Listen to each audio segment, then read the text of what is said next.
Bom dia! Já tomou o seu café? No Curta Palavra de hoje, eu quero convidar você a pensar nisso. As pessoas felizes lembram o passado com gratidão, alegram-se com o presente e encaram o futuro sem medo. Tudo bem com você? Eu espero que sim. Eu desejo que você esteja em paz e gozando de perfeita saúde. Hoje é um dia muito especial. Eu quero dedicar esse nosso encontro aqui para uma pessoa muito importante na minha vida, muito querida, a minha irmã, a primogênita, a mais velha, Marijane, que está aniversariando hoje. E Marijane, ela tem uma importância muito grande na minha vida, e eu poderia dizer também dos meus irmãos, ou do meu irmão e das minhas irmãs. Ela sempre nos inspirou e continua inspirando até hoje. Inúmeras virtudes, dedicação à vida, dedicação ao reino de Deus, uma pessoa muito comprometida, pessoa muito habilidosa, com muitas virtudes a serem imitadas. E eu quero, nessa manhã, dedicar à minha querida irmã Marijane esse episódio, esse nosso encontro de hoje aqui do Curta Palavra. Deus te abençoe, minha irmã, que Ele continue te usando aí no trabalho, nas coisas que Ele impulsiona o seu coração. Continue com essa mesma paixão. Saiba que muito do que eu sou é resultado dessas coisas boas que você impregnou na minha vida e no meu caráter. Aproveite o seu dia. Parabéns, minha querida mana. Hoje nós vamos ler o capítulo 11 da primeira carta de Paulo aos Romanos. Eu peço, se você está passando aqui pela primeira vez, se inscreva no nosso canal, ative também o like é importante, as notificações para você também ser informado de cada ação do nosso canal. E se quiser dar um passo adiante, compartilhe esse link com pelo menos mais uma pessoa, faça chegar aí as informações aqui do nosso Teologia Hoje aos seus amigos, à sua rede de contatos. Pelo menos mais uma pessoa que ainda não conheça o nosso canal, faça chegar até ela o link, tá bom? Vamos ler. Sejam meus imitadores, como também eu sou imitador de Cristo. Eu os elogio porque em tudo vocês se lembram de mim e retêm as tradições assim como eu as transmiti a vocês. Quero, porém, que saibam que Cristo é o cabeça de todo homem, e o homem é o cabeça da mulher, e Deus é o cabeça de Cristo. Todo homem que ora ou profetiza com a cabeça coberta desonra a sua própria cabeça. Toda mulher, porém, que ora ou profetiza com a cabeça descoberta desonra a sua própria cabeça, porque é como se a tivesse rapada.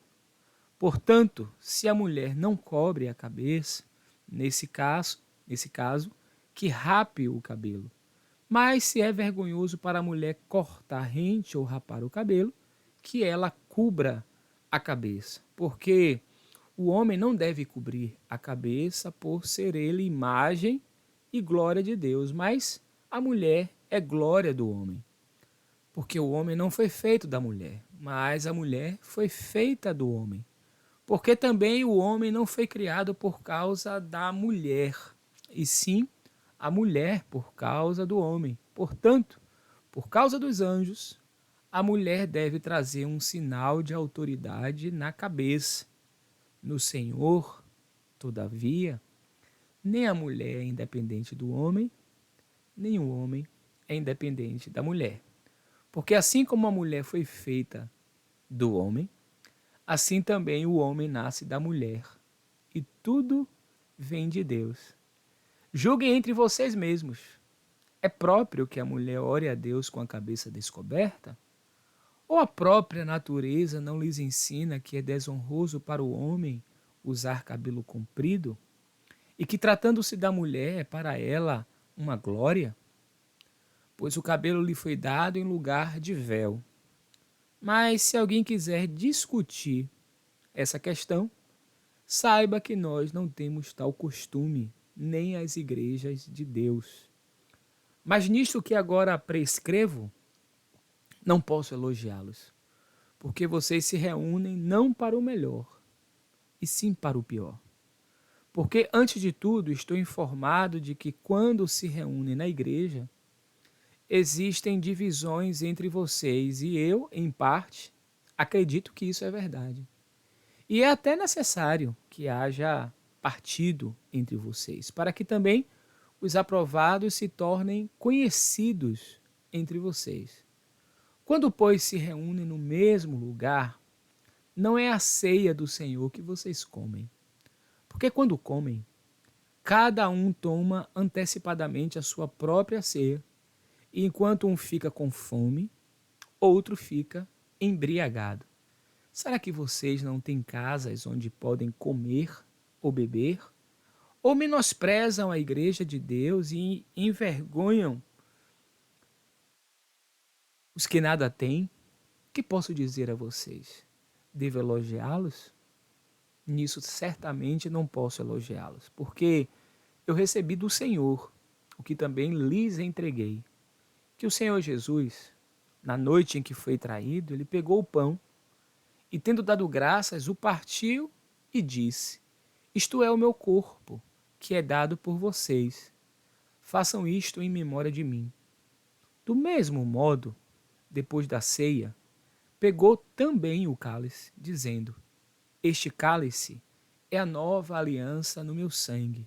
Façam isto todas as vezes que o beberem, em memória de mim. Porque todas as vezes que comerem este pão e beberem um cálice, vocês anunciam a morte do Senhor, até que ele venha. Por isso, aquele que comer o pão ou beber o cálice do Senhor indignamente, será réu do corpo e do sangue do Senhor. Que cada um examine a si mesmo, e assim coma do pão e beba do cálice. Pois quem come e bebe sem discernir o corpo, come e bebe juízo para si. É por isso que há entre vocês muitos fracos e doentes, e não poucos que dormem. Porque se julgássemos a nós mesmos, não seríamos julgados. Mas quando julgados, somos disciplinados pelo Senhor, para não sermos condenados com o mundo. Assim, meus irmãos, quando vocês se reúnem para comer, esperem uns pelos outros. Se alguém tem fome, que coma em casa, a fim de que vocês não se reúnam para juízo. Quanto às demais coisas, eu as ordenarei quando for aí. Não é desnecessário a gente lembrar que estamos lendo uma carta. A carta, ela tem uma estrutura própria e essa parte central da carta, que nós chamamos de corpo, é onde as ideias elas são desenvolvidas, os argumentos. E a gente já viu aqui que alguns dos argumentos desenvolvidos por Paulo nessa carta é resultado de provocações que foram feitas a ele, perguntas, dúvidas, desejos daquela comunidade. E, em alguns casos, ele mesmo, nessa perspectiva de um pedagogo e uma ação pastoral, ele propondo caminhos para essa comunidade de fé. Então não percamos de vista isso. A gente teve o processo de segmentação dos nossos textos em capítulos, em versículos, mas é importante a gente, sobretudo quando a gente lê cartas, tomar isso como um princípio importante, estar atentos e atentas a como os argumentos eles se desenvolvem. Por exemplo, o que nós lemos aqui nesse capítulo 11 está vinculado ao que nós estávamos lendo, ou que lemos ontem no capítulo 10. Então, as ideias elas são interligadas, em alguns momentos os tópicos eles são modificados, e interessante que o último versículo dá a entender que é o final da carta, né? Quanto às demais coisas eu ordenarei quando for aí. Tipo assim, acabou aqui. né? Mas é importante que a gente leve isso em consideração. Esse é o primeiro ponto. Estamos lendo uma carta. Segundo, nós já falamos também, você sabe, que é ter essa consciência dos elementos contextuais do texto, da cultura.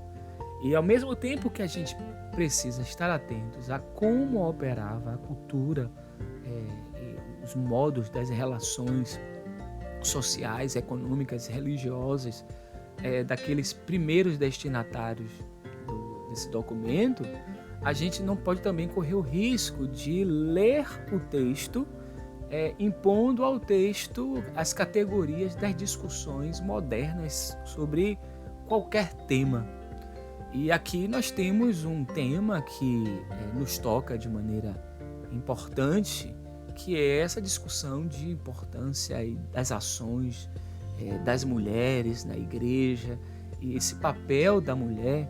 Então, se a gente quiser levar as categorias com as quais nós refletimos essa temática de gênero, o que quer que seja, corremos o risco também de fazermos uma interpretação equivocada. Então, primeiro, eu preciso ter ciência, entender por que aquele autor de um texto utiliza determinadas referências e também estar atentos a como alguns temas tocam a nossa sociedade atual, para não impor ao texto essa interpretação a partir de como nós percebemos o tema hoje. Fato é que a questão da mulher tem um papel significativo, por exemplo, no ministério de Jesus. Muitas mulheres estavam presentes no segmento de Jesus, sustentaram o ministério de Jesus, foram tratadas com distinção por Jesus e, inclusive, uma mulher foi a primeira a testificar a ressurreição de Jesus, né? A Maria. Então, assim, eu penso que quando a gente olha essa referência primeira de pensar como nós devemos lidar com qualquer tipo de pessoa, primeiro olhar principal, o olhar principal das comunidades de fé é como Jesus lidou com isso. Então, as mulheres estavam no ministério de Jesus, as mulheres sustentaram o ministério de Jesus, as mulheres foram tratadas com distinção por Jesus e as mulheres ficaram no momento da crucificação e também tiveram a oportunidade, né, no caso da Maria, de testificar, estar diante do Cristo ressurreto. Foi a primeira a ter esse privilégio. Então, acho que a gente não precisa nos prender muito nessas questões. Tem elementos culturais aqui muitíssimo importantes, mas eu queria destacar um acento que o próprio Paulo faz, está no versículo 11. No Senhor, todavia, nem a mulher é independente do homem, nem o homem é independente da mulher. Essa questão dessa mutualidade, essa interdependência. No Senhor, essas coisas elas são equacionadas. No Senhor, essas coisas elas são colocadas na ordem correta, sem distinções. Por quê? Nem a mulher é independente do homem, nem o homem é independente da mulher, porque assim como a mulher foi feita do homem, assim também o homem nasce da mulher. Qual é a chave? Tudo vem de Deus. Então o homem não pode se julgar superior, nem a mulher inferior, nem a mulher querer competir para ser superior ao homem, porque nós vivemos nesse processo de interdependência. De fato, conforme a narrativa bíblica, a mulher ela veio do homem. Isso a partir da leitura do livro do Gênesis. Essa perspectiva criacional presente ali, nessa tradição que foi incorporada também na tradição cristã. Mas o homem também nasce da mulher. A dependência de um ventre materno, e as mulheres são colocadas, por exemplo, ali na genealogia de Jesus, mulheres que apareceram na genealogia de Jesus num cenário onde as mulheres eram invisibilizadas. E isso continua, essa luta continua. Há desafios a serem enfrentados em relação a esse tema. Mas a chave é, no Senhor, o homem não é independente da mulher, nem a mulher é independente do homem. Porque se a mulher veio do homem, o homem também nasce da mulher. E tudo vem de Deus. Essa é a chave. Esse texto é muito rico, a segunda parte vai tratar desse modo de ser igreja. E é interessante que aqueles que têm cultura de leitura do texto bíblico e de participar de ritos na comunidade de fé, leem esse texto na maioria das vezes a partir do versículo 23. Só que, repito, estamos lendo uma carta. Paulo abre essa sessão dizendo de que ele não pode elogiar a conduta dessas pessoas que não estão se reunindo para o melhor e para o pior. Não basta ter um nome de igreja, não basta ter um templo, não basta ter o hábito de estar e de fazer aquilo que são os passos de uma comunidade de fé, se não estiver identificada com esse modelo jesuânico, do convite a ser como Jesus quer que sejamos comunidade de fé. Então, pode ser que mesmo estando num espaço físico que foi construído para esse tipo de ajuntamento, seguindo os ritos, as práticas que são comuns de uma comunidade, como essa prática aqui desse ajuntamento coletivo para uma refeição comunitária, nos reunirmos para o pior. Isso aqui é um alerta. A gente precisa, além de se reunir para o melhor. A gente precisa ter essa consciência de que os nossos ajuntamentos, eles estão promovendo saúde, eles estão promovendo aquilo que é melhor e não o pior. Porque essa prática desses, a gente chamaria popular, desse junta-panela, essa prática era comum. E aqui nessa realidade das comunidades que são formadas em Jesus, no Senhor, no Kyrios, tem um modelo diferente. Aqui as pessoas continuavam preservando as estruturas das sociedades desiguais, das sociedades onde aquele que tem mais se regala e aquele que tem menos se expõe, passa fome, e aquele usa o eufemismo, alguns dormem. Muitas vezes Paulo utiliza esse eufemismo daqueles que dormem para falar da morte. Então, assim, vejam que era um problema de que, talvez, aqui a gente pensar numa matéria da subnutrição, as pessoas eram tão mal alimentadas que morriam por não ter o que comer. Não é de todo sem razão a gente pensar nisso aqui, nesse texto. Paulo está propondo um novo caminho. Em Cristo, nosso ajuntamento precisa promover aquilo que é melhor, que nos faz melhor individualmente e que nos faz melhores comunitariamente. Tempo da gente pensar, porque não basta, como eu já disse, ter um espaço físico para essa reunião, seguirmos os ritos que são próprios desses ajuntamentos, se isso não nos está fazendo melhor. Lê esse texto nesse conjunto, porque Paulo está dizendo a indignidade aqui é a gente não discernir que em Jesus há um jeito diferente de ser comunidade, há um jeito diferente de ser sociedade, um jeito de aqueles que não discernem que esse rito em Jesus ele é ressignificado, ele propõe um outro caminho, uma outra possibilidade. É bom que a gente pense sobre isso e que a gente pense sobre o nosso jeito de ser comunidade e que os nossos ajuntamentos eles sejam para o que é melhor e não para o que é pior, tá bom? Vamos orar?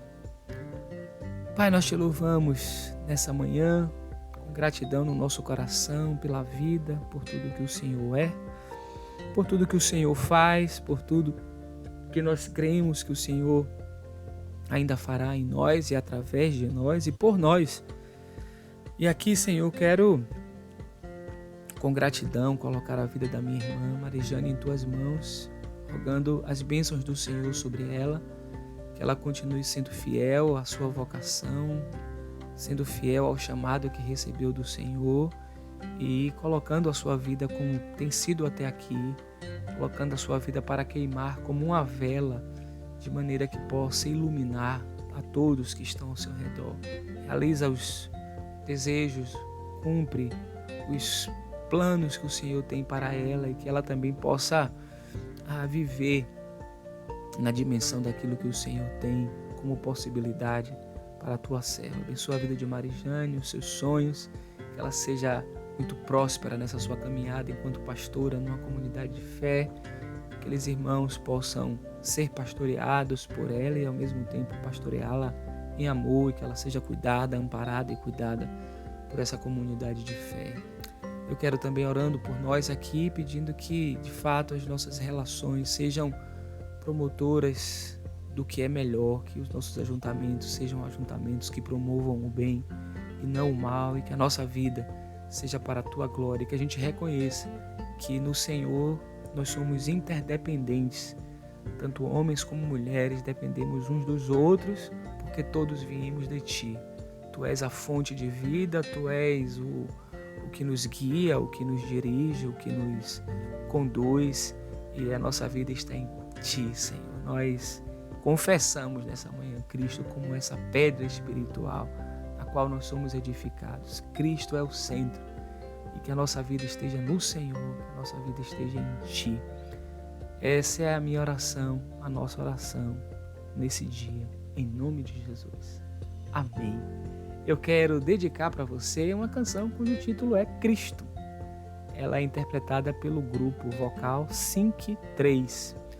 E eu vou colocar na descrição o link para que você possa ouvir a música e ser edificado por ela. E o card também, que aparece sempre aqui na parte superior, é uma outra opção para você ouvir a música. Deixa o seu comentário e, além dos seus comentários, deixa aí a sua palavra de parabéns à minha querida irmã Marijane, a primogênita, que ela tenha um dia muito abençoado. Deixa aí as suas felicitações também para minha querida irmã. E o endereço do nosso site é www.teologiahoje.com.br. Se ainda não conhece o nosso site, vai lá visitar, tem coisas muito interessantes, artigos, dicas de livros, os nossos programas todos estão lá, os nossos vídeos, você pode e deve acessar esse site que a gente fez com muito carinho para você. Se quiser colaborar com o canal no sustento dos nossos desafios aqui de manutenção, aqui na parte inferior tem a chave Pix. Faça quando e com quanto você puder, tá joia?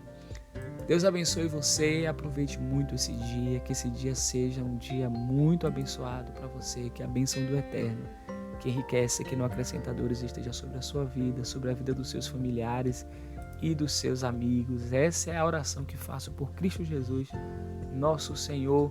Aproveitem o dia, celebrem a vida. Feliz quarta-feira.